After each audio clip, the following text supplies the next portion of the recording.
It makes for an interesting relationship of OpenAI and Microsoft going forward, because this is Amazon coming in, which already has a very strong relationship with Anthropic, remember?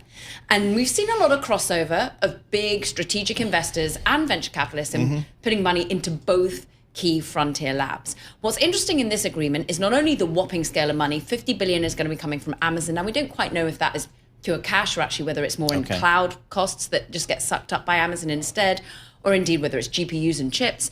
But we also think that 30 billion is coming from Nvidia, so the deepening tie continues there, and clearly therefore some GPUs from Nvidia are going to be intertwined in OpenAI's compute needs, as well as Amazon's own Trainium chips and the likes. But we're also seeing, well, as well as Masayoshi Son being a big player in all of this, Microsoft being less of a player. And remember, OpenAI first got its big chunk of change from Microsoft. Microsoft was the key backer of the company, had exclusive rights to a lot of OpenAI's technology within the Azure platform. Well, now the frontier offering coming from OpenAI, that's basically the new offering to help build agents, which is all anyone can talk about at the moment. That's going to be exclusive on AWS. Oh, wow. So all of this is just an interesting rearrangement of technology partners and just how people are deepening their ties. I like your word rearrangement, because we have OpenAI CEO Sam Altman saying that he doesn't think his company's fundraising is looking, quote, circular, as long as revenue keeps going. And I feel like this is a conversation we've been having. It's like the self-funding loop, and is it risky? But he's saying it's not circular. Well, Nvidia's had to try and prove this point time and time again. Nvidia has been putting money into neo clouds like CoreWeave, which had its numbers today, putting money into the likes of an Anthropic and an OpenAI, which ultimately all want chips from Nvidia. But many would say, look, it's not just circular financing, it's actually strategic financing, because how better to understand how your technology works best is if you partner this closely and you can understand the way in which your GPUs, your CPUs will be used in the future. So for the cynics among us, yes, it looks like the same big players are all moving money from one place to the other within each other.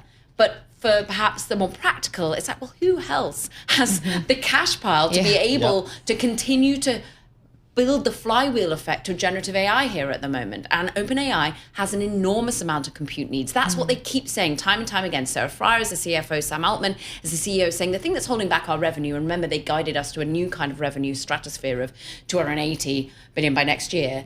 The way they get there is by compute increasing, not anything else. They've got all the parts they need to build revenue from the 12 billion that they made in 2025. But what they really need is the galvanization of infrastructure, and that comes from power and that comes from compute.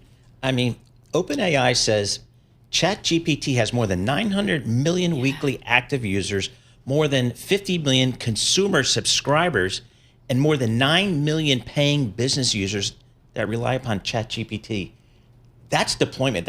Are they the biggest yet? I'm not even sure how we define the market, but are they the biggest in consumer, for sure? Yes. Like in terms of like the size and scale of people using. The problem is of course, Google, how are you measuring Google?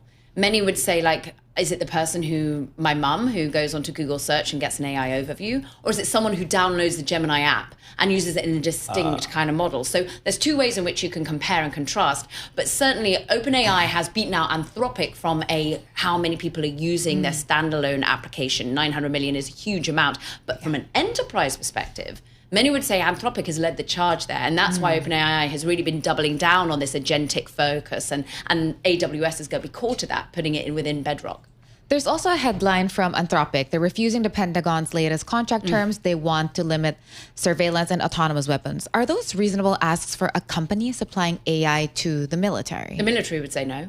The military would say Lockheed Martin has no power over us to dictate how we use the weapons. We just purchase them and use. And there are laws that we have to abide by, and there's humanitarian things that we sign up for, and the way in which we police war worldwide. However, from Anthropic's perspective, and if you'd been keeping up with what Dario Amodei, the CEO, has been writing of late, he put out a big piece, thought leadership piece in January, talking about the adolescence of technology and his worries and concerns about geopolitics, the use of generative AI for surveillance, the use of generative AI in biotech and warfare. So no wonder he's still thinking along these lines. He's given us all the breadcrumbs to know that this is how he feels. They just earlier in the week, remember, sort of put out this odd statement saying they're stepping back from some of their safety as a core mission purpose. But within that statement, they really made clear it's because the government doesn't care.